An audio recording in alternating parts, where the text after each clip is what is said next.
તાપીમાં national highway પર મોટા ખાડા પડ્યા। વરસાદને કારણે હાઈવે પર મોટા ખાડા પડ્યા છે। વાપી શામળાજી નેશનલ હાઈવે પર ખાડા રાજ જોવા મળ્યું। વ્યારાથી ઉનાઈ જતા રસ્તા પર મોટા ખાડા પડ્યા।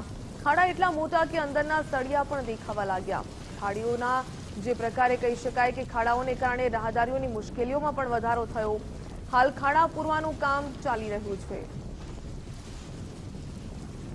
તાપી જિલ્લામાં વરસાદે વિરામ લેતા હવે રાહદારીની સમસ્યામાં વધારો થયો છે। હાલ મેં ઉપસ્થિત છું તે Vapi Shamlaji national highway number 56 જે વાપીથી શામળાજી જતો આ માર્ગ છે, જે વ્યારાનગરથી ઉનાઈ જાય છે અને વ્યારાનગરને અડીને આવેલો આ માર્ગ છે, જ્યાં બ્રિજના દ્રશ્યો તમને બતાવીશ કે આ સંપૂર્ણ બ્રિજ હાલ ખાડાગ્રસ્ત દેખાઈ રહ્યો છે। જ્યાં જુઓ ત્યાં ખાડા દેખાઈ રહ્યા છે। આપને બતાવીશ બ્રિજની સ્થિતિ, જ્યાં બ્રિજ પર મોટો ખાડો પડ્યો છે, અંદરના સળિયા પણ બહાર દેખાઈ રહ્યા છે।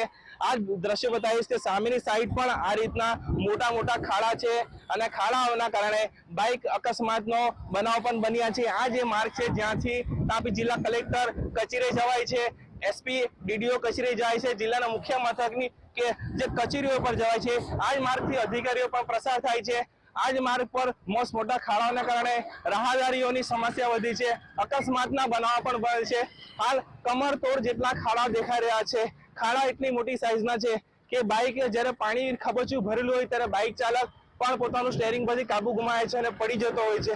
આ રીતના બનાવો પણ બન્યા છે, પરંતુ નેશનલ હાઈવે ઓથોરિટી જે વિભાગ છે એ પોતાની કસે બેદરકારી દાખવતું હોય છે। પ્રી મોન્સૂનની કામગીરી તો નેશનલ હાઈવે ઓથોરિટી વિભાગ કરી દેતો એવું કાગળ પર બતાવે છે, પરંતુ કસે આ ખાડા એ નેશનલ હાઈવે ઓથોરિટી વિભાગની પોલ ખોલી રહ્યું છે। સામે જોઈ રહ્યા છો જે એજન્સીના માણસો દ્વારા કામગીરી કરવામાં આવી રહી છે તે પણ સંપૂર્ણ વેટ પ્રમાણ કરવામાં આવી છે। સંપૂર્ણ ખાડા પૂરવાની કામગીરી વેટ ઉતારવામાં આવી રહી છે। જ્યારે ગુજરાત ફર્સ્ટનો કેમેરો શરૂ થયો તો મજૂરો અને એજન્સીના વ્યક્તિઓએ મોડા ફેરવી દીધા છે। દ્રશ્યોમાં સામે જોઈ રહ્યા છો તમે, આ જે ખાડા છે, ખાડા પૂરવાની કામગીરી છે એ કસે હાલ પૂરી દેવામાં આવે છે, પરંતુ 1 ને 2 દિવસમાં આ ખાડા પાછા ઉખડી જશે અને રાહદારીઓને જોખમી રીતે અહીંથી પ્રસાર થવું પડશે। ત્યારે તાપી જિલ્લા કલેક્ટર અને ગુજરાત સરકાર આવી નેશનલ હાઈવે ઓથોરિટી 56 વિભાગ છે એના પર કઈ રીતની કાર્યવાહી કરે છે તે જોવું રહ્યું।